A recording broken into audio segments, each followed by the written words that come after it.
A tiny ant stands on a kitchen counter, staring up at a human.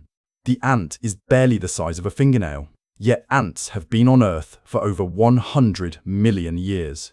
They survived every mass extinction. Every single one. And here's the big question. Could they actually take over the world? To answer that, we first need to understand just how many ants exist. Scientists estimate there are 20 quadrillion ants alive right now. That is, a 2 followed by 16 zeros. If you put all those ants on a scale, they would weigh roughly 12 million tons. That is more than every wild mammal and bird on the planet combined. So the raw numbers are absolutely staggering. But quantity alone doesn't win wars. Strategy does. And ants, it turns out, already have an incredible toolkit. Let's build a picture of what makes ants so dangerous. First, strength. An ant can lift 50 times its own body weight. Second, chemical warfare. They spray formic acid that burns. Third, communication. They leave chemical trails that act like road signs. Fourth, construction. They build underground cities with ventilation, nurseries, and waste rooms. Fifth, farming. Some ants literally grow their own food. Sixth, an army. Every ant colony has soldiers ready to fight immediately. That is a civilization already running in miniature. Now let's talk about the species that already behave like conquering armies. Meet the army ant. They march in columns of 200,000 workers. Everything in their path gets consumed. Lizards, frogs, even baby birds. When villagers in Africa see army ants coming, they evacuate. They return to find their house cleaned of every cockroach and rat. Which raises a weird question. Are army ants helpful or terrifying? Both. The answer is definitely both. Now let's talk about fire ants, the species that actually invaded the world. They arrived in the US accidentally in the 1930s on cargo ships. Now they occupy over 300 million acres of the United States alone. They sting with a venom that feels like fire, hence the name. And when floods come, fire ants do something extraordinary. They form a living raft. Thousands of ants link legs and float. The ants on the bottom are underwater, but they survive.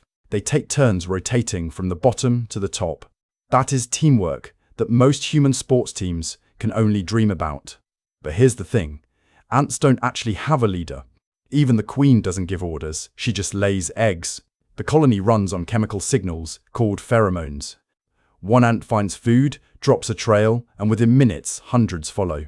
Then hundreds of ants appear following the trail to the crumb. No meetings, no emails, no manager approving the plan. This is called swarm intelligence. The colony is smarter than any single ant. Scientists actually study ant algorithms to improve our internet routing. Ants solved traffic optimization millions of years before humans had cars. Now let's think about what a real ant takeover would actually look like. Step 1. Ants infiltrate food supplies. This is actually already happening. Fire ants destroy 6 billion in crops yearly. Step 2. Ants disrupt infrastructure. They love chewing electrical wiring.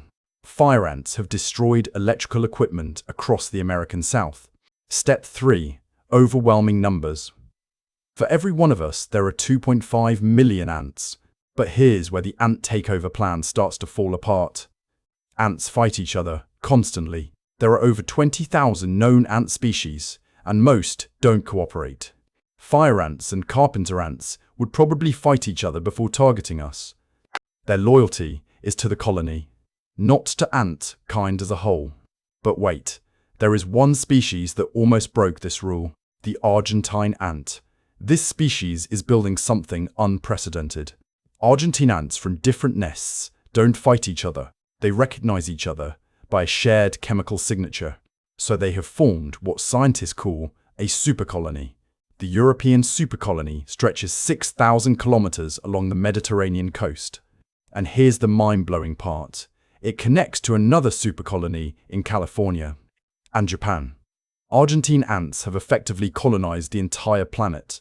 When scientists took ants from Europe and placed them next to ants from California, no fighting. They recognized each other as family across an entire ocean. This is the largest cooperative society in the history of life on Earth. larger than any human nation, any empire, anything we have ever built. So could ants take over? Let's build the full case for and against. For the ants, they already outweigh us, outnumber us, and outwork us. They already farm, build, wage war, and form global alliances. And their supercolony is quietly spreading into every continent right now. Against the ants, they have no long-term planning ability. They react to the present. They can't scheme 6 months ahead. Ants also have no concept of territory beyond their immediate nest range. And the biggest barrier, size.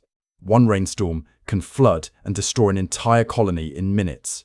The colony is flooded by a sudden, heavy rainstorm. And of course, humans have bug spray. So, technically, no. Ants will not conquer the world the way movies imagine. But here's the real twist. They already kind of have. Ants make up a huge fraction of all animal life on land. They move more soil than earthworms. They aerate more land than plows. They disperse seeds that grow into forests. They recycle dead animals back into nutrients. Without ants, entire ecosystems would collapse within years. The world doesn't need to be taken over by ants. The world already runs on ants. Now here's where it gets really interesting. Humans and ants have more in common than we ever admit. We both farm, we both build complex structures, we both wage war. We both form large cooperative societies that function without any single brain in charge. In fact, the internet kind of works exactly like an ant pheromone trail. More traffic flows on the strongest route. Weak routes fade. New routes appear when needed. Ants discovered that algorithm before we discovered the wheel. So no, ants won't conquer the world. But they might deserve to. And the next time you see one tiny ant on your kitchen counter, remember, that ant is the tip of a civilization, 140 million years older than yours. It survived everything. It has 2.5 million relatives within a mile of your house. And it will probably outlast us too. Maybe the real question isn't whether ants could take over the world. Maybe the real question is, are we just bigger, clumsier ants?